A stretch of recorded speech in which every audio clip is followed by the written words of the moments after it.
여러분 안녕하십니까. 아침의 매일경제 저는 이상훈입니다. 폭염과 폭우는 지나갔죠. 그런데요 그 뒤끝이 진합니다. 채소와 과일 가격이 치솟고 있는 겁니다.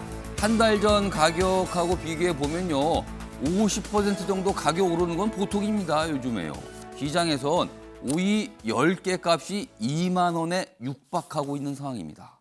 그런데요 앞으로 가격이 더 올라갈 수 있다고 합니다. 이런 전망까지 나오는데요. 곧 채소와 과일 수요가 많아지는 추석이죠. 뭔가 대책이 필요해 보입니다. 자, 일면 기사 바로 출발하겠습니다. 먼저 매일경제 일면 소개해드리죠. 자, 육아 이모님 월 400만 원. 이 정도 비용이 드는데 출산하라고요. 이렇게 묻고 있는 이런 얘기를 제목에 싣고 있습니다. 그러니까 지금 저출산의 이유가 여러 가지 있지만 아이를 낳았을 때 만약에 여성분께서 직장에 나가셔야 한다면 아이를 봐줄 사람이 필요해요. 그럼 맡기면은 인건비, 가사도우미 인건비로 월 400만 원 이 정도는 줘야 사람 구한다는 거죠. 그런데요. 이렇게 되면은 소득의 절반 이상을 여기에 쓰게 되는 겁니다. 과연 이런 상태에서 출산 이거 생각할 수 있겠는가? 이런 뭐 고민이 있다는 거고요. 그런데요. 그럼 다른 나라는 어떻게 하는가? 뭐 다 마찬가지 상황 아닙니까? 그런데 여기 보면 홍콩 예를 들었는데 외국인 인력을 도입했답니다. 우리는 지금 뭐 최저임금 등등등 묶여서 월 400 그리고 뭐 사람 구하기 어려우니까 이 정도인데 외국인 인력 도입되면은 월 100만 원대 정도면은 입주 도움이 가능하다. 자, 우리는 왜 못하는가? 이 지적이 계속 나오고 있다고 합니다. 다음은 조선일보 보시죠. 자, 아래쪽에 있습니다. 건강보험 관련된 내용인데요. 한 해 병원을 500번 넘게 간 사람이 532명으로 파악이 됐습니다.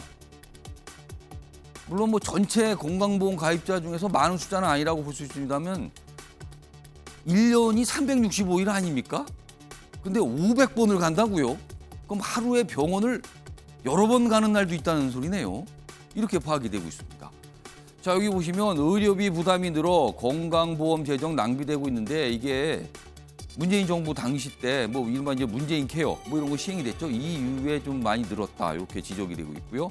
그래서 지금 윤석열 정부가 건강보험 재정 개혁 착수한다 이렇게 좀 담겨 있습니다. 이번엔 한국일보 보시죠.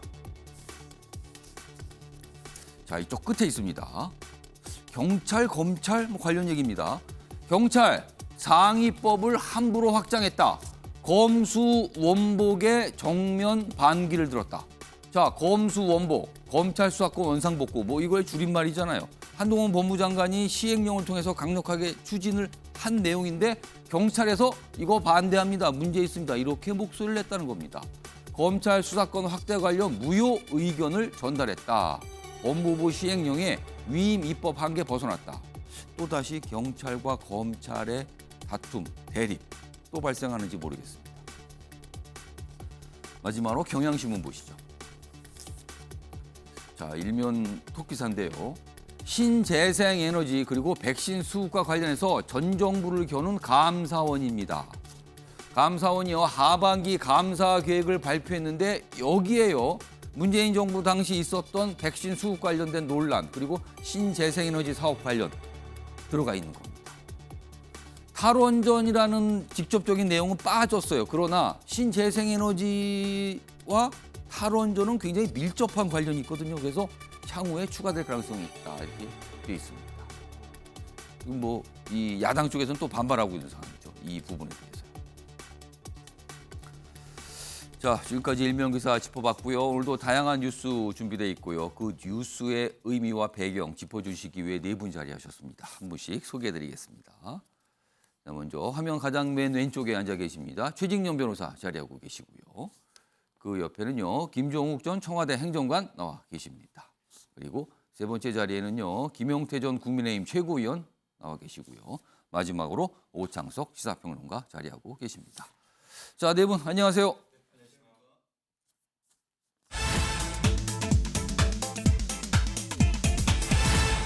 아침에 매일경제 첫 번째 이슈 키워드로 확인해 보겠습니다.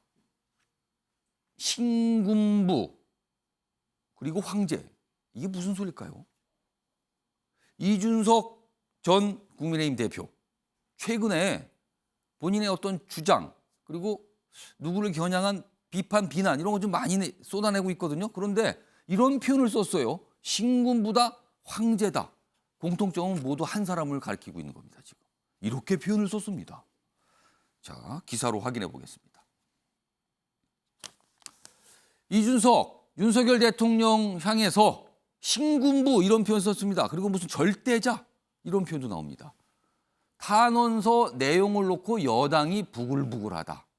자, 이 탄원서가요. 지금 가동이 되고 있죠. 국민의힘 비상대책위원회. 근데 이 비상대책위원회 이게 문제가 있다. 이의 제기를 하면서 이거 멈춰달라고 중지시켜달라고 가처분 신청을 이준석 대표가 했거든요. 지금 법원에서 어떤 아직 판단을 안 하고 있는 상태인데 시간이 좀 미뤄지고 있죠. 근데 이거에 대해서 판사 앞에 탄원서를 보냈어요. 근데 거기에 윤석열 대통령이라고 언급이 되는 부분이 있는데 거기 신군부 뭐 절대자 이렇게 표현하고 있습니다. 좀 더 보죠. 당연히 지금 여당 지도부는 반발을 해요. 그래서 뭐 안전핀 뽑힌 수류탄이다 뭐 이런 표현도 나왔고요. 근데 대통령실은 요새 아무 얘기 안 하죠. 이거에 대해서. 일단 무대응 전략을 쓰는 것 같습니다. 그리고 이런 가운데 법원은 가처분 사건 다음 주에 결정한다. 뭐 이렇게 숙고하는 과정입니다. 근데 이거 시간이 계속 늘어지고 있잖아요, 지금. 그러면 당내 또 분란은 또 계속 이런 상태에 이어지고 있습니다. 자, 그럼요. 다음 화면은 이 탄원서 내용이 여러 가지가 있는데 그중에서 요 신군부 부분이 들어간 부분 좀 소개해드리죠. 여기 보시면 법원에 제출한 자필 탄원서인데요. 본인이 직접 썼습니다. 9장 정도 뭐 분량 되는 걸로 좀 알려져 있는데 9장인가요? 4장인가요? 아무튼 꽤 여러 장입니다.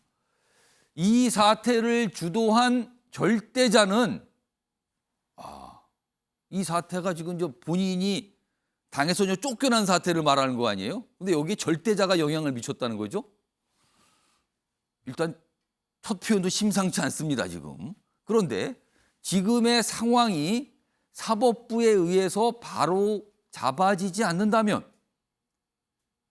그러니까 바로 잡아진다는 거는 이준석 대표 생각엔 인용을 말하는 것 같죠? 근데 만약에 기각이 된다면 비상계엄 확대에 나섰던 신군부처럼 이번에 시도했던 비상 상황에 대한 선포권을 더욱 적극 행사할 가능성이 있다. 그래서 절대자, 신군부, 비상상황 이런 표현이 등장하는 겁니다. 우리나라에서 신군부는 좋은 표현이 아니에요. 정치적으로. 근데 거기에 지금 정면으로 비유를 한 겁니다. 자, 그리고요. 이 탄원서 내용이 알려지기 하루 앞서서 이준석 대표가 MBN에 출연해서 뭐 또 한 말이 있어요. 자, 그 영상 그리고 이 탄원서 내용이 알려진 뒤에 국민의힘 지도부가 보인 반응 같이 영상으로 묶었습니다. 보시죠. 영어 글라디에이터 얘기를 했어요. 그러니까 원래 장군 출신인데 노예 검투사로 만들었던 황제에게 이제 복수하기 위해 가지고 검투로 다시 이제 밑바닥부터 올라가는 건데 결국에는 나중에 대중의 인기를 받고 거기서 황제랑 겨루게 되죠. 그 대중의 그 검투사에 대한 인기를 잠재우기 위해서는 황제 본인이 직접 검투사랑 싸울 수밖에 없는 상황이 된 거죠. 근데 그랬을 때 황제가 자신감이 없으니까 뭘 했냐면은 경기가 시작되기 전에 가가지고 옆에 옆구리 하면 시작합니다.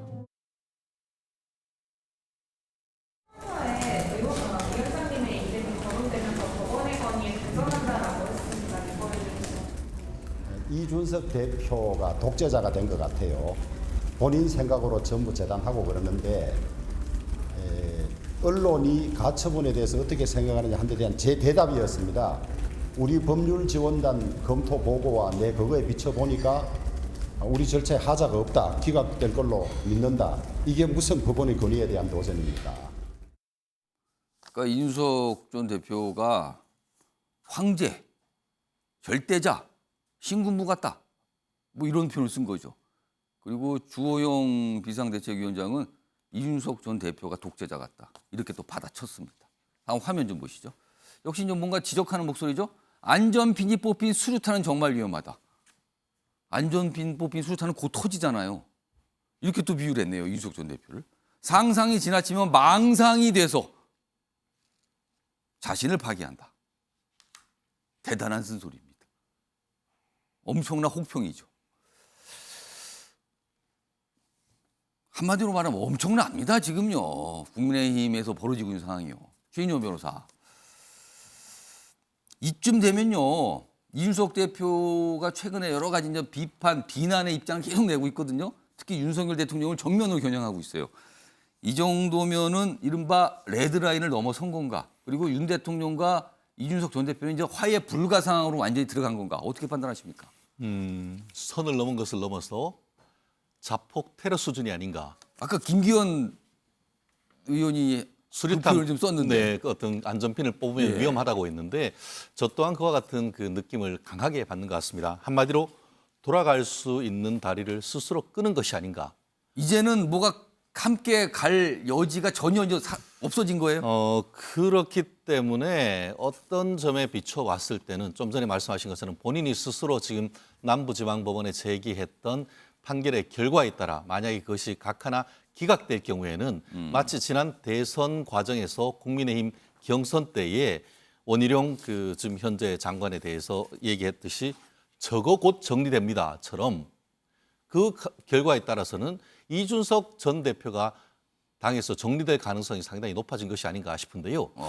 저는 이 부분에 있어 가지고 좀 전략적인 실패를 한 두 가지 정도를 꼽고 싶은 것 그 같습니다. 실패는 이준석 전 대표가 실패했다는 그렇죠. 겁니까? 저는 그렇게 보는데 나름대로 싸움의 법칙을 잘 아는 분이죠. 예. 처음에는 윤핵관이라고 할 수 있는 윤석열 핵심 관계자를 집중적인 타겟을 잡았었는데 그것이 점점 전선이 높아지면서 오히려 윤석열 대통령을 지금 어떻게 보면은 타겟으로 잡았고 어느 순간부터 정면으로 겨냥하고 그렇죠. 있어요. 지금. 거기다가 이제 첫 번째 전선은 윤핵관 예. 그리고 두 번째 전선은 지금 얘기한 것처럼 윤석열 대통령 예. 나아가 이제는 뭐 김기현 전 원내대표 그 조영 그 비대위원장 같이 윤핵관과 관계없는 사람을 비롯해서 어떻게 보면 여당 내에 있는 전 범위 내에서의 리더를 상대로 해서 마구마구 어떻게 보면 총질을 해냈다고 하면은 그러면 본인들을 비호해 줄 사람은 어디 있죠? 전선이 한꺼번에 이렇게 넓혀지면은 예. 러시아조차도 지금 그 우크라이나에 대해서 전쟁을 끝내지 못하는 러시아요? 그런 상황인데 예. 이런 식으로 전쟁을 혼자서 이렇게 싸워가지고 그것이 과연 이길 수가 있는 전선이 전쟁입니까? 너무 많아졌다는 거죠. 그렇죠. 지금. 그렇기 때문에 전선을 넓혔다는 것이 어떤 전략적인 실패인 것이고 표현에 있어서도 너무 지나치다. 어떻게 보면은 우리가 은유적인 표현도 할 수 있는 것 같은데 이젠 대놓고 신군분이 예. 황제니 예. 독재자니 절대자니 이런 얘기 있는 것은 거의 이것은 모든 것이 어떤 종교적 수준이 뭐죠? 타협이 불가능한 것이죠. 예. 그렇기 때문에 오히려 어떤 사람들 같은 경우에는 이제 본인 스스로 어떻게 보면은 이 당에 대해서 예. 나를 스스로 출당해달라라는 어떤 자폭 테러를 하는 것이 아닌가 하는 그런 평가가 나올 정도인데 예. 이 정도가 됐다고 하면은 결국은 정치가 정치로 끝나는 것이 아니고 법원까지 가서 판단을 받아야 되는 여당이 어이없는 예. 상황이 몰린 것이죠. 혹시요 이 국민의힘 내부에서 이준석 전 대표에 대한 지금 상황을 갖고 추가 징계 가능성 이게 며칠 전에 살짝 뭐 정치권에서 뭐 이런저런 말들이 좀 있었거든요. 그 가능성 결국 어떻게 그 부분에 보십니까? 있어 가지고 이제 그 윤리위원장에게 기자들이 많이 질문을 했는데 예. 지난번 모임에서는 그 부분이 논의되진 않았다라고 하지만 논의하지 않겠다는 것이 아니고 이번에는 논의되지 않았다라는 그런 표현이었기 때문에 경우에 따라서는 뭐 이 정도 이상 어떤 해당 행위가 있을 수 있겠느냐 하는 비판적인 여론이 굉장히 들끓고 중진 내부에서도 어려울수록 원칙대로 해야 된다라는 얘기가 나왔다고 한다는 것은 예. 경우에 따라서는 말씀드린 것처럼 이 윤리위원회에서의 어떤 그 추가 징계 가능성도 여전히 열려 있다. 다만 그 부분에 있어 가지고는 어떻게 보면 마지막으로 이 전 대표가 다시 예. 돌아올 수 있는지에 대한 그런 그 시급 가늠사가 되기 때문에 예. 과연 이준석 전 대표가 법원 결정이 어떻게 나느냐에 따라 예. 다르겠지만 만약에 기각됨에도 불구하고 계속 이와 같은 그 행위를 한다고 하면은 예. 그때는 불가피하게 윤리위가 어떤 결정이 있어야 되는 예. 것이 아닌가 생각을 합니다. 만약에 추가 징계가 나온다면 이게 더 험악해지겠는데요, 상황은요, 지금. 자, 일단 이 이준석 전 대표가 작성해서 법원에 제출된 이 탄원서, 자필 탄원서 내용 중에 하나가 이 부분이고요. 윤석열 대통령을 정면으로 겨냥한 부분입니다. 그리고 또 다른 내용도 좀 있는데 일단 다른 기사도 소개해드리죠. 자, 윤석열 곧 신군부 이렇게 비유했죠? 이준석 탄원서가 유출. 이 기사는 뭔가 유출됐다. 이 부분을 좀 주목하고 있네요. 뭐 주용, 독재자 된다. 이건 바로 영상으로 확인해 봤습니다. 일단 이 부분이 하나가 있고요. 그리고 또 다른 부분은 회유했다는 내용. 이게 앞서서 조금 알려졌어요. 이준석 대표도 언급했는데 이 탄원서에는 굉장히 구체적으로 나옵니다. 내용이. 사퇴하면 뭐 해외 특사, 뭐 회유, 뭐 이런 것까지 이제 폭로하는 상황이 됐거든요. 자, 요 부분입니다. 요 회유를 했다는 요 주장이 담긴 부분인데 좀 더 자세하게 보죠. 다음 화면입니다. 자, 탄원서 중에 이 부분이 있어요. 자, 지방선거가 끝나고 나서 구체적인 시점도 밝혔어요. 절대자와 가까운 사람으로부터 대표직에서 12월까지 물러나면, 그러니까 연말까지 대표직을 물러난다면 저에 대한 윤리위 징계와 경찰 수사 절차를 잘 정리하고 대통령 특사로 몇 군데 다녀올 수 있게 중재하겠다는 제안을 받았다. 그러니까 이거예요. 지방선거가 끝난 뒤에 절대자와 가까우신 어떤 분이 접촉을 해왔다는 거죠. 중재안을 뭔가 제안했다는 거예요. 근데 그 내용은 물러나라. 연말까지. 그러면 윤리위 지금 진행 중인데 이거 잘 되게, 그리고 경찰 수사 요것도 잘 마무리되게 해주겠다. 그리고 해외 좀 다녀와라. 이겁니다, 지금. 자, 김용태 전 최고위원. 일단 이게 이준석 대표의 어떤 이제 지금까지 이제 주장이라고 할 수 있죠. 근데 약간 폭로성 주장이란 말이에요, 지금요. 그렇다면 여기 중요한 거는 절대자 또는 절대자 가까우신 분이 당 윤리위나 경찰 수사에 영향을 행사할 수 있다. 이게 전제로 깔려야 됩니다. 이거 어떻게 보십니까? 과거에 저런 식의 정치적 협상이 있었다는 이야기들, 소문을 뭐 구전동화처럼 제가 들어왔는데 저게 만약에 이 대표의 말이 사실이라면 지금 구전동화가 만약에 사실이라면 사실은 목전에서 저희가 지금 법과 원칙이 초월적으로 뛰어넘는 상황을 목격하고 있는 것이라서 굉장히 충격적입니다. 근데 저는 좀 다르게 생각하는 것이 말씀하신 대로 그 윤리위 징계와 경찰 수사 절차를 잘 정리하겠다. 대표직에서 물러난다면 이러한 협상의 제안을 대통령께서 직접 생각하진 않았을 것 같아요. 그러면은 그러니까 대통령께서 워낙 민생도 바쁘고 챙겨야 될 것이 워낙 많은데 저런 구체적인 것까지 대통령께서 설마 생각하셨겠습니까? 그럼 누가 했을 거라고? 그렇다면 윤핵관 호소인이나 뭐 윤핵관 워너비나 누군지 모르겠습니다만 호소인 워너비 요즘에 등장한 표현이죠, 지금요. 이 상황을 정리하겠다라는 그 조정자 역할을 하려는 분들이 나서서 굉장히 초월적인 제안을 한 것 같아요. 그럼 그분들은 윤리위와 경찰 수사에 영향을 미칠 수 있다 이렇게 판단한 겁니까? 그런 분 관련해서 뭐 지금 JTBC나 CBS에서 지금 좀 다른 이야기지만 당대표 수사 결과에 영향을 미칠 수 있는 윤핵관과 경찰 고위 간부가 만났다라는 보도들도 계속 있지 않았습니까? 그렇기 때문에 저는 저런 딜을 누군가 했을 거라고 사실이라면 했을 거라고 판단하고 그렇다면 이제는 많은 국민들께서 이 초법적인 상황에 관심을 갖고 있기 때문에 누가 저런 제안을 했느냐 좀 국민들께 알릴 필요가 있을 것 같아요. 이준석 전 대표는 알고 있을 거 아닙니까 지금? 그래서 저는 이 사실을 국민의 알 권리를 위해서라도 누가 저렇게 대통령을 팔아서 대통령을 이용해서 자기 정치를 하고 있는지 굉장히 위험한 행동들이잖아요. 그렇기 때문에 저는 저걸 좀 명확하게 밝힐 필요가 있다라고 생각되고요. 아까 처음에 좀 다른 질문인데 이것이 루비콘강을 건너냐 뭐 대통령과 화해할 수 있느냐에 대한 이제는 질문이 뭐 선을 완전 넘어 버린 건가? 김기현 대표께서 뭐 안전핀이 뽑힌 수륙탄이라고 말씀하셨는데 수륙탄은 안전핀을 뽑아도 엄지 손가락을 잡고 있으면 터지지 않습니다. 그리고 얼마든지 핀이 있죠, 핀. 얼마든지 다시 안전핀을 꽂아 넣으면 수륙탄은 안전해지기 때문에요. 저는 화해 가능성이 있다고 생각되고요. 지금 말씀하신 대로 저런 말도 안 되는 초법적인 제안을 한 윤핵관 혹은 그 관련자들을 이제 색출해서 대통령께서 이제 좀 직시하시고 정말 당 대표와 대통령 화해해서 정말 잘 바른 길로 나갈 수 있었으면 좋겠습니다. 김용태 전 최고위원께 한 가지 질문. 뭐 이 내용과 뭐 연결이 될 수도 있어요. 지금 김용태 전 최고위원은 만약에 이런 제안이 있었다면 이건 대통령의 생각이라기보다는 대통령과 뭐 가깝다고 알려진 분들 이런 분들이 뭔가 다른 생각에서 제안한 거 아니야 이렇게 좀 분석을 해주셨는데 최근에 이준석 전 대표가 윤석열 대통령을 정면으로 겨냥한 비판을 계속 내놓고 있거든요. 그러니까 아까도 좀 소개드렸지만 무슨 신군부 절대자 황제 뭐 이런 표현 그 앞서서 여러 가지 표현이 있었는데 이런 식의 대통령을 겨냥한 비난 비판이 쏟아지고 있어요. 이거는 어떻게 좀 보세요?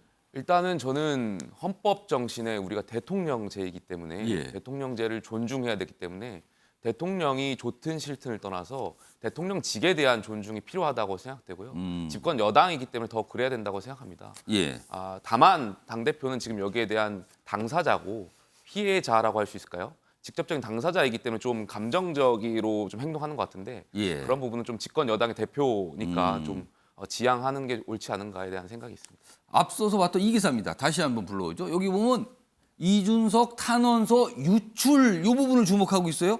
처음에 이 탄원서 내용이 알려진 거잖아요. 어떤 과정을 통해서. 근데 여기 보면 이준석 대표는 윤핵관 유출 셀프 격양하고 있다. 뭐 이렇게 또 비판을 했거든요. 이게 지금 공개된 뭐 유출인지 공개인지 표현이지만 이게 처음에 알려지게 된 과정을 좀 어떻게 보고 계십니까, 김용태 전 최고위원? 일단 저것을 볼 수 있는 것이 뭐 채권자, 그러니까 이준석 대표와 관련한 변호사분들, 채무자, 국민의힘의 어떤 당 대표, 그러니까 그 지금 그러니까 현재 지금 역할을 하고 가처분 있는 신청과 관련된 어떤 법적인 예. 다툼의 관계자들이죠. 관계자들이죠. 예. 근데 이준석 대표 측과 그 변호사들이 이것을 공개하면 저는 오히려 뭐 여론상 좋지 않다라고 전 보여지는데 처음에 이게 개인의 법원에서 있었던 열람용 서류 그 예, 예. 내용이 공개가 된 거죠. 개인의 어떤 호소하는 예. 탄원서이기 때문에 이걸 굳이 공개할 필요가 없다고 저는 판단했을 텐데 그렇다면 이것을 공개해서 실익을 얻을 수 있는 사람들이 누구냐, 여론전에 할 수 있는 사람이 누구냐를 봤을 때 아마 아무래도 상대 측 변호사이지 않을까에 대한 생각이 있습니다. 근데 그 회유 내용이 그 상대 측 변호인에게 유리한 건가요? 회유 내용이 알려지면? 뭐 그러니까 제가 뭐 특정해서 말씀드릴 수는 없고 예. 뭐 굳이 뭐 변호사일지 아닐지도 잘 모르겠습니다만 많은 언론에서 이제 그렇게 추측을 하시는 것 같고 그런 것이 아마 여론에 조금 예. 더 유리하다라고 판단하시는 건 아닐까에 대한 생각이 있습니다. 그러니까 이게 어떤 과정을 통해서 언론에 이 탄원서 내용이 뭐 사진도 해서 공개가 됐고요. 뭐 반면은요. 이준석 대표가 스스로 또 공개를 했어요. 본인이 갖고 있는 이게 진본이다. 그러면서 또 오창석 평론가 지금 이 상황이 무슨 그림으로 보이십니까 지금? 일단 국민들 입장에서는 집권 여당에 대한 기대를 집권 초부터 다 꺾이고 시작한 것 같습니다. 일단은 지방선거와 대선을 다 승리로 이끌었던 최연소 당대표를 대통령이 직접 괴롭히고 있는 것처럼 보이게 만들었습니다. 이준석 대표가 기자회견을 하면서 처음 등장했을 때 눈물을 훔치면서 나도 양머리를 내놓고 개고기를 팔았다라고 얘기를 했거든요. 예. 사실 그때부터 저는 이미 대통령과는 정말 돌아올 수 없는 사이가 됐다라는 생각이 들었고 본인이 그러니까 뭔가를 잘못했다 이거를 말한 겁니까? 그건 여러 가지 해석이 되고 있어요. 지금 그 부분에 대해서는 지금. 그러니까 어쨌든 양머리를 내놓고 개고리를 팔면 안 된다는 걸로 저희가 고사성을 쓰지 않습니까? 근데 안 되는 행동을 본인도 할 수밖에 없었다라고 얘기했다고 저는 해석을 하고 싶거든요. 예. 근데 그때부터 신군부 그리고 절대자 예. 그리고 절대자 뒤에 있는 사람들 그리고 누군가 날 찾아왔다. 그러니까 이런 것들은 어떻게 보면은 이준석 대표가 당내 공격을 세게 하고 있고 지금 누군가 찾아왔다라고 공개하라고 하지 않았습니까? 예. 만약에 실제로 누군가 찾아갔다면 예. 그 사람 굉장히 불안해할 겁니다. 지금. 네. 그런 사람 있으면 공개하라라고 상대에서도 얘기할 수 있습니다. 그러니까 주호영 비대위원장이라든지. 근데 만약에 그 이름이 실제로 공개가 된다거나 또는 이준석 대표가 만약에 녹음이라든지 녹취라든지 현장 상황에 진짜 그런 사람들이 얘기했었다라는 증거를 가지고 있다면 예. 말했던 사람들은 본인이 누구의 지령을 받고 얘기했는지에 대해서 답변할 수밖에 없습니다. 두 가지겠죠. 진짜 대통령의 지령을 받았을 수도 있고요. 예. 아니면 대통령과 무관하게 본인 스스로가 얘기했을 수도 있습니다. 예. 근데 이게 여기까지 가면은 정말 더 걷잡을 수 없습니다. 그러니까 민주당은 사실은 강 건너 불구경인 거죠. 당대표와 대통령과 대통령에 가장 가까운 윤핵관이라는 예. 사람들이 정면으로 충돌하고 있거든요. 예. 지금 만약에 윤핵관을 이준석 대표의 말을 들어서 윤석열 대통령이 쇄신한다고 쳐낸다고 하면은 앞으로 국정 운영을 이준석 대표와 윤석열 대통령이 함께 해야 되는데 이 두 사람의 궁합이 잘 어울린다라고 국민들은 이미 생각하지 않습니다. 그렇기 때문에 이 당분간의 이 내용은 예. 오랫동안 지속될 수밖에 없을 것이기 때문에 이 가처분이 어떻게 될 것인가 예. 여기에 따라서 만약에 이준석 대표가 원하는 방향으로 나오지 않는다라고 할 경우에는 예. 찾아온 사람 이름이 또 등장할 수도 있다. 더 큰 혼란으로 갈 수도 있는 거네요. 그러니까 깔끔하게 가처분이 예. 어떻게 되느냐에 따라서 끝날 게임이 아닙니다 이미. 네. 알겠습니다. 이런 가운데요. 이 부분도 좀 뭔가 연관이 있어 보이기도 하네요. 다음 기사 소개해드리죠. 그제죠? 사실은 그제 밤에 이 윤리위원회 회의가 있은 다음에 뭔가 좀 발표가 됐는데 경찰국 설치 반대한 권은희 의원 징계 절차. 국민의힘에서 지금 이렇게 했어요. 근데 그제 밤에는 구체적으로 이유는 안 들었어요. 무슨 뭐 조항 뭐 어디 뭐 이거에 관련돼서 이렇게 했는데 알고 보니까 이거였다는 거죠. 경찰국 설치를 반대했다는 이유로 징계 절차. 국민의힘 윤리위 윤호위되냐 뭐 이런 비판이 나온다는 거죠. 그러니까 이 권은희 의원이 징계의 신세계가 열렸다. 또 이렇게 또 비판을 합니다. 그러니까 의원이 양심의 자유가 있어서 어떤 정책적 노선에 대해서 반대할 수 있는 건데 이걸 징계한다. 지금 이렇게 반발하고 있습니다.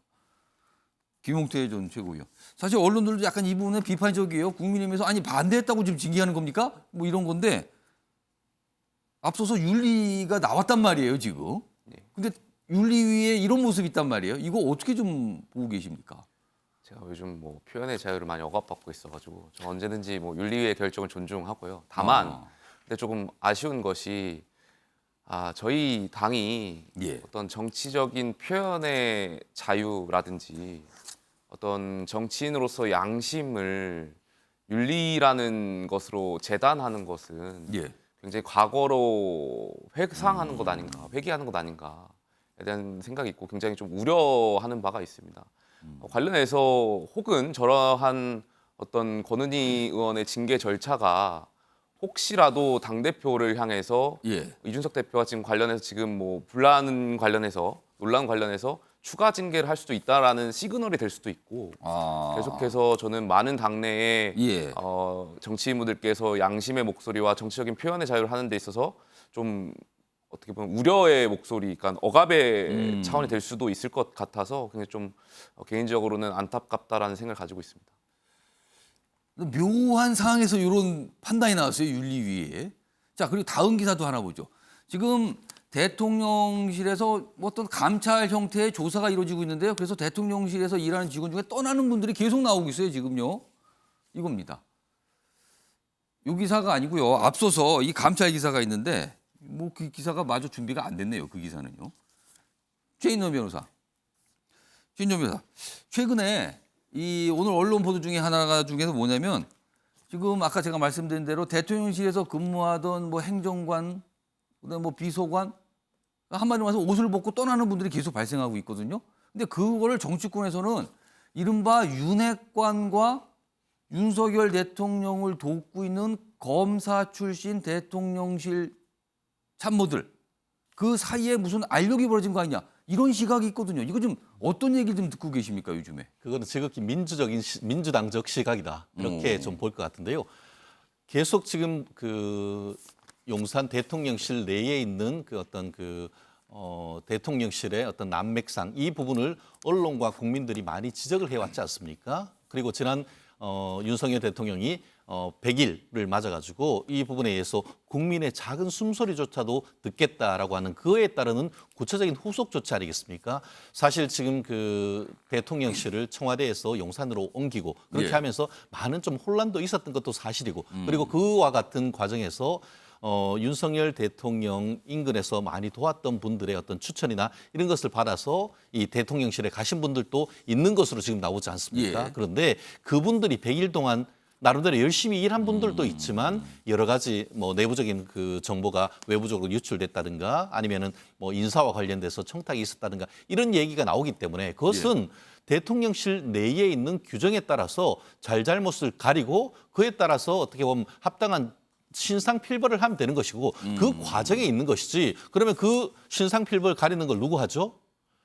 윤핵관이 합니까? 아니죠. 그거는 결국은 그 인사나 감찰의 예. 그 전문성이 있는 부분이 하기 때문에 그러한 부분의 어떤 정상적인 행정 절차가 진행되고 있는 과정일 뿐인 것이지 예. 그것을 어떻게 보면은 감찰 받는 입장에서는 윤핵관과 윤석열 대통령실에 있는 검찰 라인의 어떤 그 알력이다 이렇게 보는 예. 것은 지극히 어떻게 보면 사정을 이 현실 상황을 정치적으로 보는 것이고 오히려 이것을 비정상을 정상화하는 과정, 이 대통령실을 좀 더 정상화하는 과정이라고 보는 것이 오히려 바른 시각이 아닌가 봅니다. 그럼 최근에 약간 얘기가 있었던 인적 쇄신 차원이라고 그렇습니다. 보시나요? 그렇기 때문에 지금 보면은 그 홍보수석을 지금 교체를 예. 하고 또 정책조정실도 지금 신설하는 그런 것을 하면서 그것이 1차가 아니고 2차, 3차 인적 예. 쇄신은 계속되는 과정이라고 보면 되는 것이죠.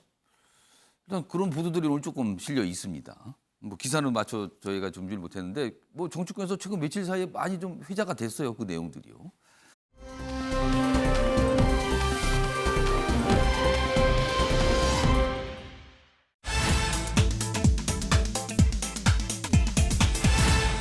자, 아침의 매일경제의 두 번째 키워드 확인해 보죠. 두 여사입니다. 그러니까 복수죠, 복수. 두 명이라는 겁니다. 이른바 이제 여사님으로 불리는 분 두 명에 관한 얘기가 있다는 겁니다. 자, 첫 번째 보죠. 자, 야당이 민주당 김건희 특검법 발의했죠. 김건희 여사 특검법. 그걸 당론화할 수 있다는 걸 시사합니다. 그러자 여당에서는요, 지금 이거 이재명 수사 물타기 하는 거죠? 또 이렇게 반발하고 있어요. 자, 김용민 의원도 12명이 법안을 발의했는데요. 당에서는 아주 심각하게 보고 있다, 이 사안 자체에 대해서. 뭐 이런 얘기가 있습니다. 그리고 우상호 비상대책위원장이 이런 얘기를 합니다. 이런 얘기. 우리 입장에서는 특별감찰관이 없이 김 여사가 사고 치는 게 더 재밌다. 이거 이제 또 이제 국민의힘 내부에서 또 발끈했죠. 무슨 소리라는 겁니까 지금? 또 이렇게. 이게 이제 특별감찰관과 또 관련이 또 있어요. 이런 내용들이요. 자, 그럼요. 이와 관련해서 민주당 내에서 나온 목소리부터 좀 들어보죠. 지금 검찰, 경찰에게 이 수사를 그대로 맡겨놓으면 제대로 수사가 되지 않겠다라고 하는 우려가 당내에 굉장히 큽니다. 네. 그래서 김용민 의원이 특검법을 발의했습니다만 상황에 따라서는 이것이 당론화될 가능성도 배제할 수 없습니다. 여러 유형의 대통령 부인들을 봤습니다만 이분은 굉장히 특이한 스타일 같아요. 남편인 윤석열 대통령도 제대로 통제하지 못하시는 것 같고 어떤 것들은 상당히 위험한 이권 개입의 소지가 있고요. 인사 개입의 소지가 있고 저희들 입장에서 특별감찰관이 없이 김건희 여사가 계속 사고 치는 게 더 재밌죠. 우상호 위원장 얘기가 저 대목이었군요. 자, 그러자 뭐 이런 상황에 대해서 그리고 이제 이 민주당에서 발의된 특검법에 대해서 국민의힘에서 좀 반발합니다. 그 목소리도 준비했습니다. 보시죠. 대표적인 정치 공세라고 생각을 합니다. 봐주기 수사, 늑장 수사라면은 그걸 한 정권이 어디입니까? 문재인 정권 때 이게 이미 고발이 돼가지고 계속해서 수사를 하고 있었잖아요. 예. 그럼 문재인 정권에서 봐주기 수사, 늑장 수사를 했다는 얘기입니까? 자, 화면에 권성동 원내대표의 어떤 반발하는 목소리가 여기 좀 적혀 있죠. 민주당이 이재명 의원과 부인 김혜경 씨 수사를 물타기하려는 것이다. 지금 물타기라는 거다. 지금 이 특검법이. 국회를 피장파장 진흙탕 싸움으로 몰고 가려는 작정이다. 그러니까 그쪽이나 이쪽이나 피장파장으로 만들어서 엉망으로 만들려고 하는 거다 지금. 이렇게 좀 보고 비판을 하고 있습니다. 자, 김종욱 전 행정관. 특검 필요성. 김건희 여사 관련 특검 필요성. 이거 어떻게 판단하십니까? 뭐 저는 아직까지는 민주당 당론이 아니라 야당 민주당 의원들과 무소속 의원이 발의한 상황이기 때문에 일단 저는 특검은 신중해야 된다고 생각을 합니다. 신중해야 된다. 특검 같은 경우 여야가 대부분 합의를 해야 되기 때문에 합의가 안 되게 되면 상당히 많은 충돌이 있을 수밖에 없게 되는 것이고 그럼 국민들 같은 경우 이 문제와 관련해서 또 과거처럼 민생 문제보다는 경쟁에 휩싸이는 거 아니냐라고 하는 어떤 하긴 이 사안이 민생하고는 또 관련은 비판이 없어요. 있기 때문에 특검은 신중해야 된다고 생각하는데 그렇다고 하더라도 저희 특별검사 임명에 관한 법률이 있다면 법률적 요건에 맞다면 검토를 해야 되는 거죠. 요건이 뭐냐면 검찰 수사의 공정성을 기대할 수 없거나 다 아시겠습니다만 좌동훈 우원석 법무부 장관은 한동훈 법무부 장관이고 검찰총장은 이원석 지금 지명되어 있습니다만 후보자죠. 대통령의 최측근이라고 얘기되는 분은 아니겠습니까? 그랬을 때 이런 상황에서 공정성을 기대할 수 없다라고 야당은 판단할 수 있는 측면이 있고요. 지금 야당에서는 그러니까 지금 김건희 여사 관련 수사, 검찰, 경찰 다 다루고 있는데 못 믿겠다 이겁니까? 그럴 수도 지금요? 있다라는 거죠. 또 하나가 수사가 공정하게 이루어졌다고 볼 수 없는 사건. 그러니까 지금 이제 수사가 진행되고 있기 때문에 이렇게 볼 수는 없습니다만 다 아시겠습니다만 국민들 같은 경우 여전히 김건희 여사의 활동에 대해서 부정적인 여론이 매우 높은 상황입니다. 그다음에 또 하나는 계속적인 의혹이 제기되고 있습니다만 해소가 안 되고 있어요. 해소가 안 되고 있는 이유 중에 하나가 뭐냐면 김건희 여사는 치해법권인가? 지인 논란부터 시작을 해서 공간 인테리어 비용 문제부터 다양히 많은 문제가 나옴에도 불구하고 아무런 여기에 대한 대통령의 설명이 없어요. 그냥 정치 공세로만 몰아가고 있습니다만 예. 이 문제 제기를 야당이 한 게 아닙니다. 언론에서 다 대부분 제기한 거죠. 예. 그리고 실제적으로 지인 논란 같은 경우는 소위 대통령이 스스로가 만든 내용들이 분명히 있어요. 근데 이 부분 관련해서 아무런 예를 들면 내용들이 나오지 않다라는 거 하나하고 또 하나는 검경 수사에 진척이 없는 건 사실이에요. 누가 뭐라고 얘기하더라도. 예. 김혜경 씨 같은 경우는 120여 건 정도의 압수수색이 있지 않았습니까? 예. 수사가 진행되고 있고요. 근데 그 계속 예를 들면 전 정부 잘했다고 말씀하시는데 대선 때문에 예. 두 사건에 대해서는 대선 이후에 수사하기로 얘기가 됐던 측면이 분명히 있어요. 그리고 도이치모터스 같은 경우는 소위 2022년 올해 JTBC에서 또 다른 의혹이 있다고 제기된 측면들이 분명히 있어요. 예. 여기서 조사가 이루어지지 않고 있기 때문에 예. 요건 중에 하나인 수사가 공정하게 이루어졌다고 볼 수 없는 사건. 이 두 가지 요건에 맞는 측면이 분명히 있는 거죠. 그렇다고 하더라도 저는 특검이라고 하는 것이 여야가 합의돼야 되는 측면이 분명히 있기 때문에 예. 소위 당론으로 밀어붙이는 방식으로 갔을 때는 상당히 논란될 수 있기 때문에 예. 저는 여론화가 필요하다. 소위 여기에 대해서 또 그리고 또 대통령실과 예. 여당이 응답을 해야 되는 거죠. 예. 그래서 의혹은 제기되고 있는데 대답을 안 하게 되면 수사가 제대로 안 된다고 느낄 수밖에 없는 측면이 분명히 있는 거죠. 예. 그럼 그런 국민들을 대신해서 야당이 할 수 있는 방법은 검경이 안 하니까 예. 특검밖에 없는 거 아니겠습니까? 그런데 시간은 필요하다. 당장 당론화하는 건 좀 무리라고 생각을 합니다. 오창석 평론가. 근데 이 특검이라는 게요. 특검 자체를 대통령이 결국은 국회에서 뭔가 합의를 통해서 뭔가 이렇게 추천이 올라오면 대통령이 임명해야 되는 자리잖아요. 그리고 특검에서 활동하는 검사들도 대통령이 임명을 해줘야 가능합니다. 근데 지금 이게 대통령과 관련된 거란 말이에요? 현실적으로 불가능한 상황 아닙니까? 근데 민주당도 그걸 알고 있을 거 아니에요? 어떻게 박근혜 보십니까? 대통령이 박영수 특검을 임명할 때의 느낌이 조금 나는데 그 정도까지 여론이 올라오진 아직 않았죠. 예. 그렇다면 지금 김용민 의원이 법안을 발의해서 여론을 주도할 필요가 있는데 그럼 왜 주도를 하고 있느냐? 이걸 따져봐야 되겠죠. 예. 지금 보면은 수사가 공정하지 않다라고 민주당에서 끊임없이 제기를 하고 있습니다. 그 여러 가지 단서 중에 하나가 예. 김건희 여사에 대한 국민대 허위 학력 관련된 내용입니다. 논문 관련돼서. 논문을 예. 그러니까 여기에 대해서 국민대는 여기에 대해서 이제 별로 말하지 않겠다고 했지만 국민대 내부에서 국민대의 학문적 양심을 생각하는 교수들이 성명을 냈습니다. 8월 23일 바로 어제죠. 75명 중에 69명이 예. 학교 측이 문제가 있다.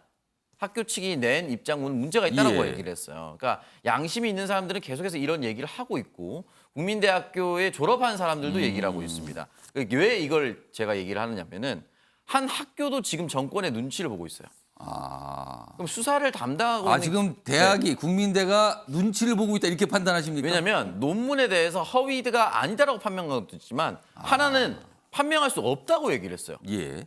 판명할 수 없으면 그 학교는 어떻게 논문을 검증합니까 앞으로? 그러니까 여기에 대해서 민주당 의원들이나 민주당 지지자들은 눈치를 보고 있다라고 생각을 할 수밖에 없습니다. 예. 그렇게 생각할 수 없다고 보니까 학교도 눈치 보는데 검찰이나 경찰은 눈치 보지 않을 수 있을까? 예. 라는 생각을 할 수밖에 없고 수사를 똑바로 하세요라고 정권을 향해서도 얘기를 하고 있지만 예. 수사기관에 대해서도 얘기를 하고 있습니다. 지금 수사를 똑바로 하지 않으면 그럼 지금 당신들은 이 특검법을 네. 발의한 거는 그거에 대한 압박 정도 수단으로 보는 겁니까? 저는 양쪽으로 다 사인을 주고 있다라고 저는 생각이 듭니다. 네. 알겠습니다. 또 특검은 대통령이 임명하는 자리이긴 해요. 그러니까 이게 복잡해진 거죠, 지금요. 자, 이런 가운데요. 어제 국회 운영위원회 상임위원회가 열렸어요. 그리고 대통령실 관계자들이 출석해서 질문을 받고 답을 하고 그랬어요. 이 자리에서도요. 김건희 여사 관련 사안이 등장을 했습니다. 기사가 있습니다. 김건희 공방전이 된 운영위원회 대통령실 충분히 지금 보좌되고 있다. 뭐 이런 입장을 냈죠. 특별감찰관 얘기도 나왔고요. 뭐 제2부속실 얘기도 나왔고요. 뭐 등등등입니다. 자, 그럼요. 어제 운영위원회에서 어떤 질문과 답변들이 오갔는지 확인해 보겠습니다. 건진법사 전성배 씨 아십니까? 모릅니다.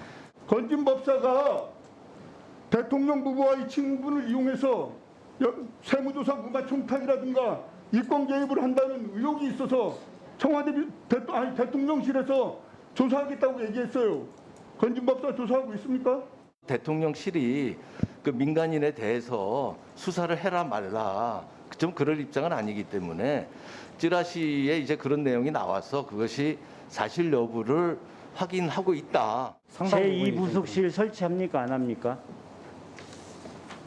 의원님께서 질의하신 취지는 알겠습니다만 충분한 보좌는 이루어지고 있다고 그렇게 생각하고 있습니다.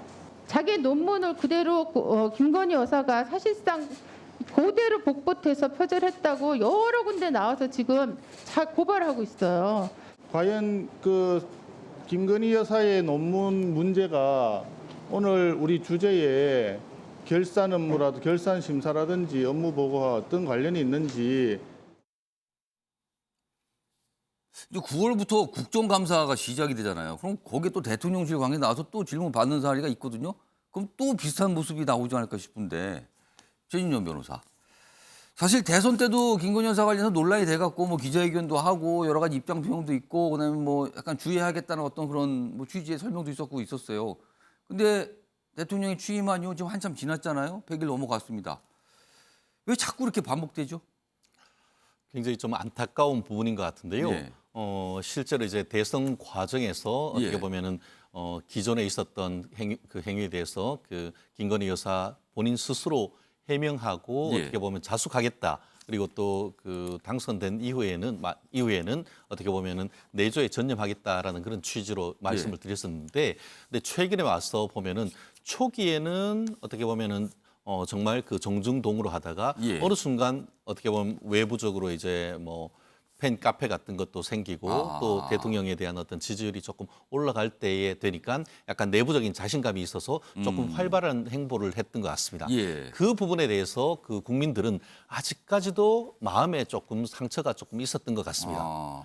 여전히 그 윤석열 대통령 지지자들 중에서는 이제는 뭐 나오셔가지고 오히려 그 대통령이 하지 못하는 부분을 적극적으로 해야 되는 것이 아닌가 하는 뭐 그런 여론이 있죠. 충분히 있습니다. 그럼에도 불구하고 국민들 얘기하신 것처럼 지금 계속 어떻게 보면 민주당이나 어떻게 보면 야당 측에서 지금 국민대 논문이라든가 아니면은 그 뭐 건진법사나 이런 관련되는 어떤 예. 종교적 부분을 계속 물고 늘어지는데 사실 이 부분과 관련해 가지고는 이미 적어도 그 국민대 같은 경우에는 내부적인 절차를 거쳐서 다 그것이 정당한지 여부를 국민이 납득하는지는 모르겠습니다만 예. 어쨌든 내부적인 절차를 다 절차를 거쳤던 마쳤다는 것이고 거죠. 그리고 예. 그거에 대해서 공개하라라고 하는데 이 국민대 교수님들한테 전체적으로 그 내용을 공개할까에 대해서 여론조사를 해보니까 공개하지 않는 것이 오히려 합당하다라는 얘기해서 국민대 내부에서는 어쨌든 다수적인 견해에서는 그 부분도 사실상 정리됐다라고 보는 것인데 예. 어떻게 보면 이 부분이 뭐 법률적인 문제라기보다는 예. 계속 정치적 문제로 정쟁화로 끌고 가는 것 자체가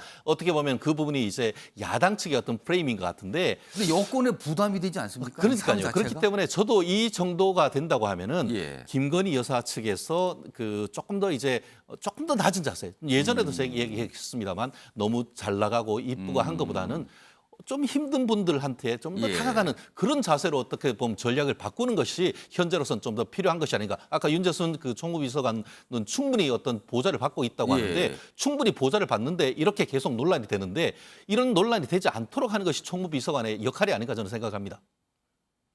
최인정 변호사도 당 소속이시잖아요, 국민의힘 내부에. 근데 국민의힘 내부에 그런 목소리 좀 전달하세요? 하겠습니다. 아직 안 하셨군요, 그러면은. 하겠다, 이런 말씀하셨습니다.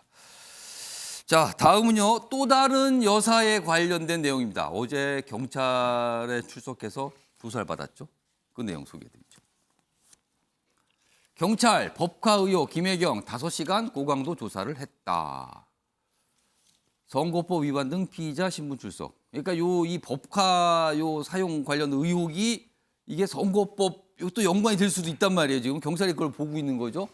그리고 뭐 여기 직원 합숙소 계약, 대리 처방도 조사. 뭐 출석할 때 기자들이 질문 받았는데 뭐 아무 얘기 안 했죠. 질문은 많았는데. 이런 가운데 경찰은 이재명 의원도 곧 소환할 듯하다. 이렇게 돼 있습니다. 자, 그럼요. 어제 김혜경 여사의 모습 확인해 보겠습니다.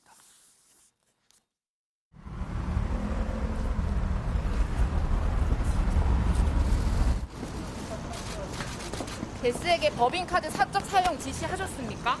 혐의 부인하시는 겁니까? 지난번 사고에 당시 책임질 부분이 있으면 지겠다 하셨습니다. 어떤 부분 말씀이십니까? 경성 때 배우자 모임에 법인카드 사용 몰랐다고 했는데 사실입니까? 이재명 의원도 정말 몰랐습니까? 대리 처방 의혹 여전히 무관하다 보십니까?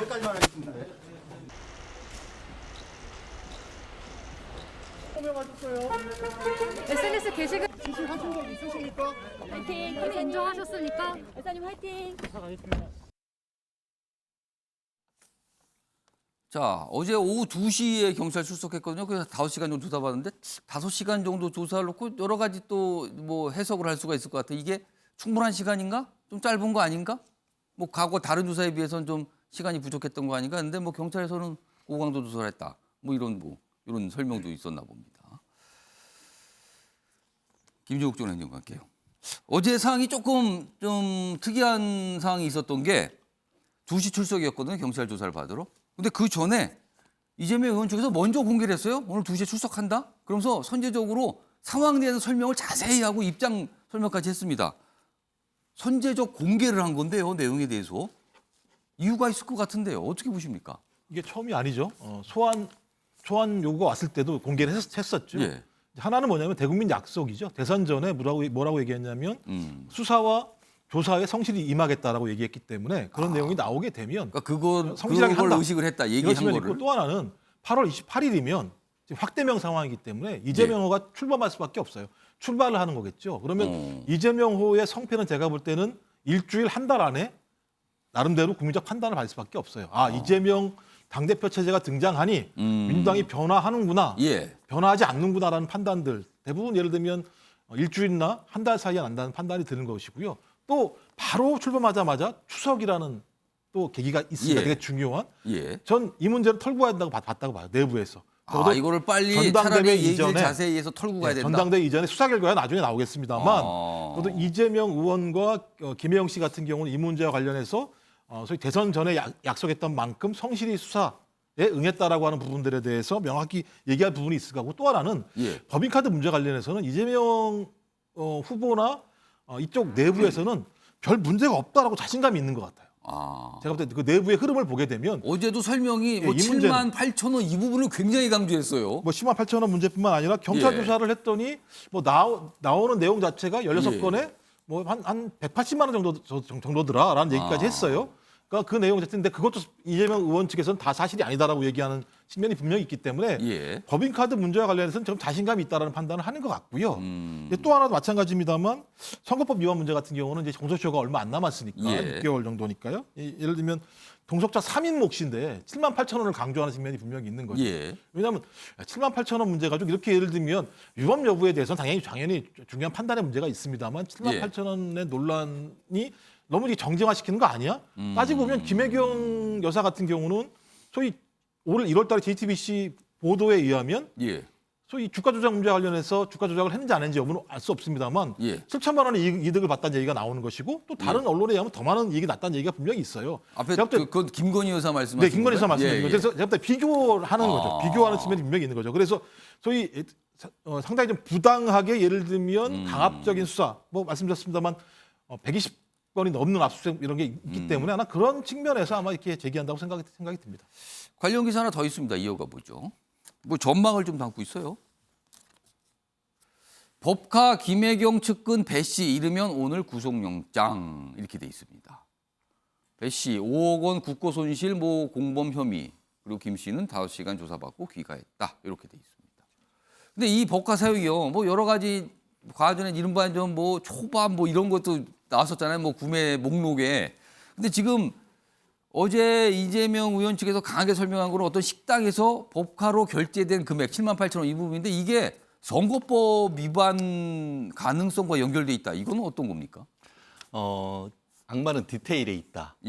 지금 경찰에서 소환했는 것은 마치 지금 그 이재명 의원 측 같은 경우에는 7만 8천 원 공선법과 관련된 것만 혐의를 받는 것 같은데 소환장에 보면은 공선법 등의 방점이 있는 겁니다. 등이 있습니까? 그렇기 때문에 그 등에 도대체 무슨 일이 숨겨 있느냐 이 부분이 국민들의 관심사인 것 같아요. 여러 가지 사안을 조사했다라고 볼 수 있는 거네요. 그렇기 때문에 지금 그 보면은 관련되는 뭐 120군데에 대한 압수수색 영장이 그렇게 다 법원이 발부했다는 점 그리고 관련되는 그 7급 공무원이 공익 제보를 했고 지금 거리에서 지금 이재명 후보와 지금 김혜경 여사를 그 보좌했던 배모 전 사무관에 대한 수사까지 다 끝나서 최종적으로 지금 그 어떤 실질적인 수혜를 본 법인카드, 세금카드로 수혜를 본 사람이 누구죠? 밥을 먹은 사람, 소고기 먹은 사람이 누구죠? 김혜경 여사와 또 이재명 지사 측 아니겠습니까? 거기에 지금 불렀는데 어제 불렀는 것에 대해서는 말씀드린 것처럼 5시간 정도 만에 나오는 예. 것에 대해서는 저도 조금 의외긴 합니다. 예. 그런 점은 어떤 느낌이 있냐면은 죄를 전부 다 사실상 부인하고 모른다 이런 식으로 나갔을 가능성이 저는 있다고 봅니다. 그래서 5시간 정도로 끝난 거 그렇죠. 아닌가? 그거에 대해서 지금 그 경찰은 뭐라고 하냐면은 우리는 객관적 증거로 말한다. 이렇게 지금 답을 했단 말이에요. 그렇기 때문에 최종적으로 지금 그 이후에 바로 나왔던 보도가 지금 얘기하는 것처럼 측근인 배모 전 사무관에 대해서 구속영장을 친다는 말은 객관적 증거가 이미 그러면 만약 구속된다면 어느 정도 뭐가 소명이 그렇죠. 된다는 뜻이잖아요. 그리고 이 부분에 있어 가지고는 지금 특정경제범죄 가중처벌법상의 국고손실죄입니다. 그런데 예. 여기 같은 경우에는 재미있는 것이 벌금형이 없습니다. 다 징역형 이상이기 때문에 만약에 이것에 공범으로 지금 그 영장에 그 이재명 그 의원과 김혜경 씨가 지금 공범으로 지금 적혀 있다는 언론 보도가 있는데 만약에 그 부분에 대해서 어떤 기소가 되고 한다고 하면은 이재명 그 의원의 어떤 정치적 미래까지도 타격을 입을 수 있는 그런 지금 상황이 돼버린 것 같습니다. 그 지금 어제 이재명 의원 측이 설명한 7만 8천 원 이 부분이 선거법과 관련돼 있다면서요? 그렇죠. 아까 제가 그 질문을 드렸는데 그 그건 왜 질문 또한 그렇습니까? 맞습니다. 결국 이것이 이제 지난 그 내부적인 어떤 당내 경선 과정에서 관련되는 분을 이제 김혜경 여사 같이 식사를 하면서 본인 거는 본인 것만 원래는 결제를 해야 되는데 그 자리에 있었던 선거와 관련되는 다른 사람을 이 법인카드로 해서 결제를 했단 말이에요. 결제를 해줬다. 그러니까 결제한 것은 맞는데 내가 그것을 몰랐다. 내가 지금 지시하지 몰랐다라고 않았다. 얘기하는 이런 겁니까? 얘기를 하고 있기 때문에 과연 이 부분이 지시했느냐, 용인했느냐, 알았느냐 이 부분에 대한 수사가 어제 이루어졌던 것으로 보입니다. 과거 선거법 관련된 이 혐의를 보면은 액수에 상관없이 아무튼 위반이면 이게 선거법 되게 엄하잖아요 지금요. 그 부분과 좀 관련돼 있다. 뭐 이런 설명이군요 그러면.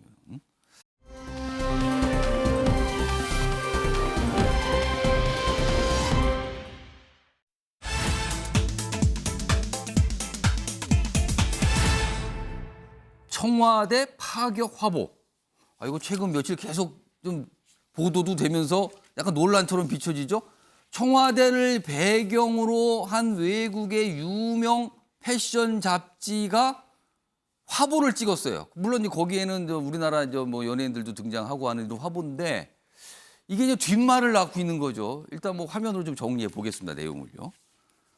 우선 이게 뒷말이 많으니까 문화재청 청와대 국민개방추진단 관련 조직이죠. 여기서 입장을 냈어요. 그러니까 청와대에서 한복 패션 화보 촬영을 통해 열린 청와대를 새롭게 소개하고자 뭐 이런 취지였다. 그러나 이 촬영이 적절하게 이뤄진 것인가와 그 효과성에 대한 다양한 견해와 우려. 그러니까 우려가 좀 많이 쏟아진 거죠. 이게 뭡니까? 뭐 이런 지적이 있었어요. 문화재청 청와대 개방추진단은 겸허하게 수용한다.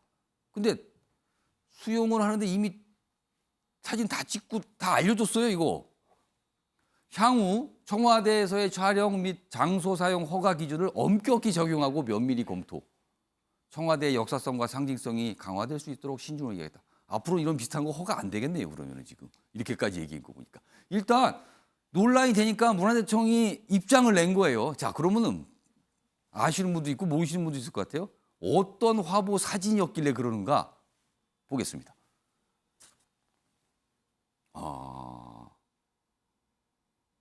그러니까 이게 유명 잡지예요. 전 세계적으로 유명한 잡지인데 청와대 어떤 곳곳의 장소인데 이런 화보군요. 이렇게 의자 놓고 누워 있는 모습 그리고 이런 모습 이렇게 돼 있습니다. 또 그 옆에 것도 좀 보시죠. 이런 모습들의 사진들이었어요. 사진이 좀 더 있을까요? 여러 명이 등장하네요. 한복이군요. 여기는 장소가 여기가 영빈관인가요? 그렇게 좀 보이죠? 옆에 사진도 좀 있고요. 아무튼 이런 사진이 공개가 되면서 논란이 시작됐습니다. 다음 보겠습니다. 근데 이 논란을 이제 조금 더 어떻게 보면 좀 키웠다고 할까요? 탁현민 전 청와대 의전비서관, 문재인 정부 때 비서관이었잖아요. 품격 얘기를 꺼냈습니다. 그러면서 한마디로 말하면 청와대라는 거는 굉장히 상징적 공간인데 이게 뭡니까? 지금 약간 이런 반응을 보인 거죠. 자, 요거 김용태 전 최고위원 그리고 오창석 변호가 이거 어떻게 좀 판단하시는지 의견 좀 주시기 바랍니다. 어떻게 보셨어요? 이거 뭐 이 정도는 괜찮은 거 아닌가? 아니다, 이건 좀 문제가 있다. 어떻게 보십니까?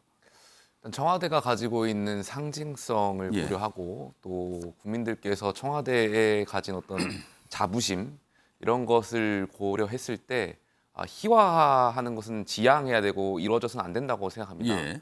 다만 저는 저 사진이 과연 희화일까에 대한 생각에 대한 의문은 있고요.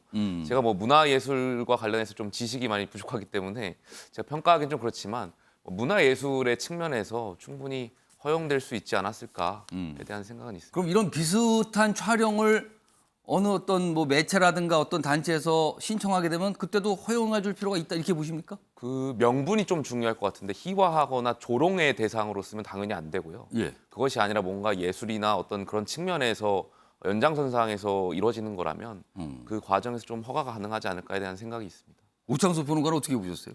근데 뭐 잡지 화보에 응한 모델의 문제는 아무것도 없고요. 모델은 상관이 없죠, 이거하고. 네, 모델은 상관이 없는데 문화재청의 해명이 한복 문화를 얘기했거든요. 예. 우리 평상시에 저런 한복 입나요?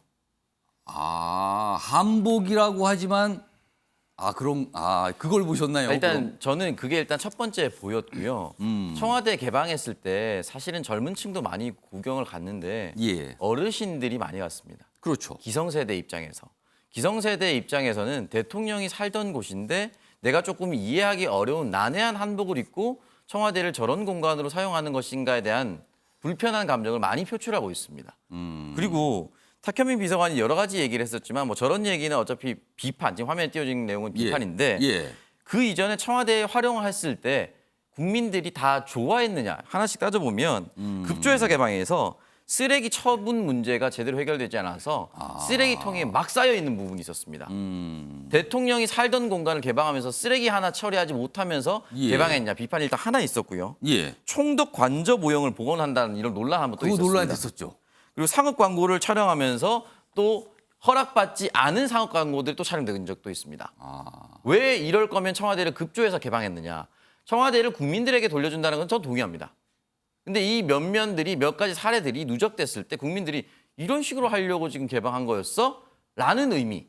그리고 지금 보그 잡지 같은 경우는 저는 가끔씩 서점 가서 들춰보긴 하지만 전 국민이 봤다. 대중성이 뛰어나다라고 보긴 좀 어렵습니다. 패션 잡지죠? 네. 그러다 보니까 여기에 대해서 괴리 현상이 조금 있다. 근데 앞으로는 이런 부분에 대해서 좀 조정해야 되고 저런 화보도 찍고 일반 화보도 찍고 다양한 화보를 찍을 수 있는 공간으로 탈바꿈이 될 수 있다고 생각이 드는데요. 다만 지금 초반이라서 조금 더 반발이 있습니다.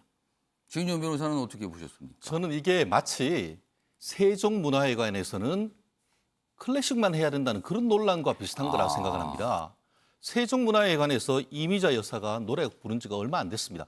조영필 가수가 노래 부른 지가 얼마 안 됐습니다.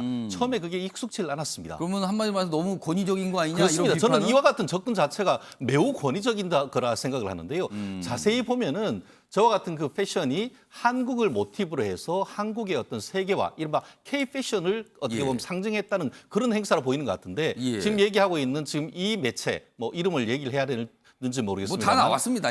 뭐 다 알려졌어요. 보그 같은 지금. 것은 한국에 있는 젊은 층 나아가서 전 세계적으로 나오는 신문 잡지 아니겠습니까? 그것은 어떻게 봤을 때는 K 패션과 어떻게 보면 청와대를 해외에 알리겠다는 그런 취지이기 때문에 청와대 국민 그 소통 기획단 같은 경우에는 그런 부분을 조금 더 이제 그런 포커스를 둔다고 하면 충분히 할 수 있는 것이 아닌가 저는 생각합니다. 뭐 이렇게 논란이 되니까는 뭐 화제성은 더 커져버렸네요 지금요. 오창석 평론가 뭐 손 드셨어요? 반론하실 것 같은데. 짧게만 말씀드리겠습니다. 나훈아 이미자 대중성이 뛰어난 가수입니다. 저 한복 제 살면서 길거리에서 저 한복 입고 돌아다니신 거 한 번도 못 볼 것 같습니다. 아니 패션쇼에서 나온 그 패션이 그대로 다 실제로 나옵니까? 그런 모티브가 돼서 상품화 되는 것이죠. 알겠습니다. 아무튼 논란이 됐어요. 근데 뭐 이미 나왔습니다. 뭐 다 알려졌어요 그냥 그 모습은. 그렇습니다.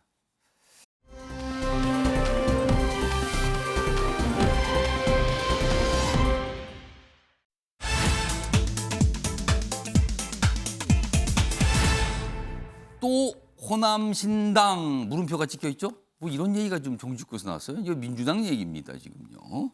자 먼저 기사 하나 보죠.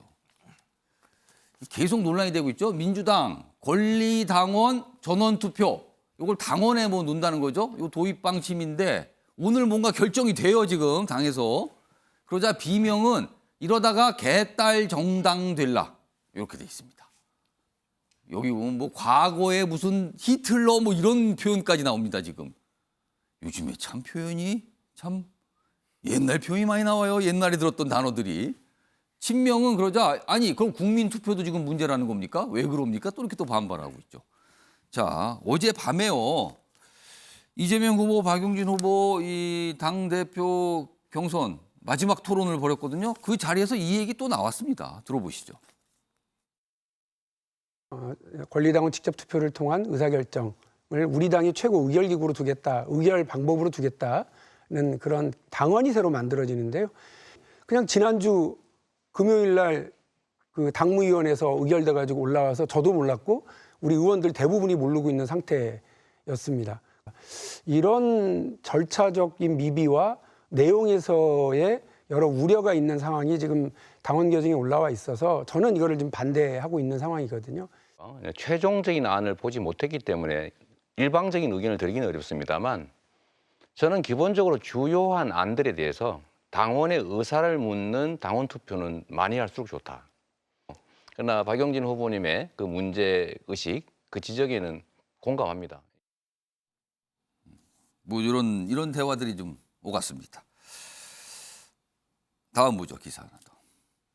자, 이 부분을 조금 더 설명한 기사인데요. 뭐 16.7% 그들만의 정치, 민심과는 멀어진다. 그러니까 이 전당원 투표 요건을 좀 구체적으로 보니까 어떤 사안이 있으면은 3분의 1 이상 투표를 하고 그 투표에 과반 찬성이면 결정된다는 거죠. 그럼 그걸 산수도 짜다 보니까 30% 그것도 줄이고 하면 한 16.7% 민주당 당원으로 따지면 120만 명인데 한 20만 명 정도만 있으면 다 된다는 거예요. 뭐 결정을. 뭐 이렇게 또 산술적으로 또 분석이 돼서 좀 반발하는 목소리가 있습니다. 이거 오늘 뭔가 좀 결정이 되는데 그 위에 또 여러 가지 얘기가 나오겠죠. 기다려 보고요. 이런 상황에서 박용진 후보가 이 키워드로 등장했던 호남심당 얘기를 꺼냈어요. 들어보시죠. 실제 호남 쪽에서 그런 우려와 지적들을 많이 받아요. 그래서 민주당이 만일에 신생정당 나오면 그 완전히 팽당할 거야 이런 그 우려들도 많이 하시더라고요. 저는 민주당이 아닌 개딸 정당 될까 봐 무서워요. 저는 그 민주당이 오히려 민심과 고립된 성에 갇히는 결과가 나올까 봐 걱정스러운데요. 자, 김종욱 의원님. 그러니까 향후 앞설 2023 총선을 앞두고 그러니까 이재명 당대표 체제가 이제 들어서서 유지가 돼서 간다면 2016년 국민의당이 사실 호남 돌풍을 일으켰거든요. 그럼 비슷하게 어떤 호남 기반 정당이 등장할 수 있다. 그거는 곧 민주당이 쪼개진다 이 뜻이거든요. 이 가능성 어떻게 보십니까? 뭐 김대중 전 대통령이 정치는 생물이라고 얘기했으니 알 수 없는 것이고 말씀하신 것처럼 2016년도에 호남에서 돌풍이 불어서 안철수 신당이 상당히 많은 의석을 가져갔고요. 또 그 이전에는 친박연대라는 게 만들어져 가지고 또 영남 지역에서 상당히 많은 돌풍을 일으켰던 측면들이 분명히 있습니다. 이건 제가 볼 땐 정치가 국민의 요구를 정치가 받아들이지 않을 때 얘기인 거거든요. 근데 지금 얘기 들어보게 되면 호남에 권리당원 투표했는데 70% 후반의 지지율로 이재명 후보를 선택을 했어요. 그럼 호남은 대부분 이재명 후보를 선택한 거죠. 역대 그 당대표 투표를 보면 2015년 이후에 제가 이제 5번 정도가 있었는데요. 이제 지금 진행되고 있는 것이고요. 거기에 비하면 제가 볼 때는 중간 정도예요. 낮은 것도 아니에요. 아, 호남도 그렇게 낮은 편이 아니다. 그러니까 전체적인 투표율 자체가 호남도 제가 볼 때 마찬가지입니다만 유사해요. 차이가 뭐 있는 측면들이 분명히 아닌 것이고 좀 핵심은 뭐냐면 이재명 후보가 잘하냐 못하냐의 문제인 거지 이분과 관련해서 예를 들면 뭔가 문제가 처럼 얘기하는 건 제가 볼 때 오히려 박용진 후보가 고립될 수 있어요. 이렇게 가시면. 알겠습니다. 오창석 평론가는 가능성 어떻게 보십니까? 그 국민의당이 성공했었던 것은 당시까지는 그래도 참신했었다 안철수라는 구심점이 있었고요. 뭔가 중심이 있었다. 네, 그리고 그 당시 탈당했었던 주승용 의원이 지금 이제 정치 은퇴를 했지만 새정치민주연합에서 최고위원 득표율 1위를 했습니다. 그런 몇몇 구심점들이 있었고 새로운 당론을 채택했기 때문에 가능했었지. 그냥 지금 뭐 민주당만 떨어져 나오면 그 지역에서 다 석권할 수 있을 것이다.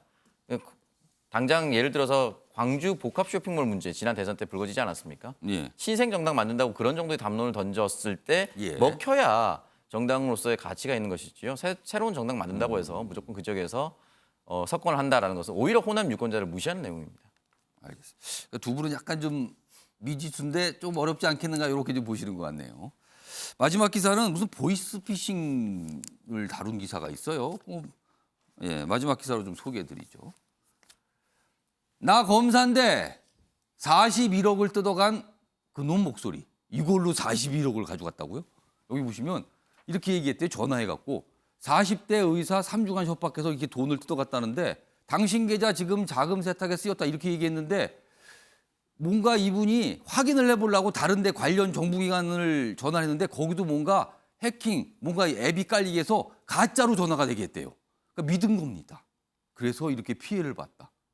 카톡으로 가짜 구속영장도 보내고 범죄 연루 여부 검증 필요하다면서 뭐 대출 받아라 등등등 이렇게 얘기를 했답니다.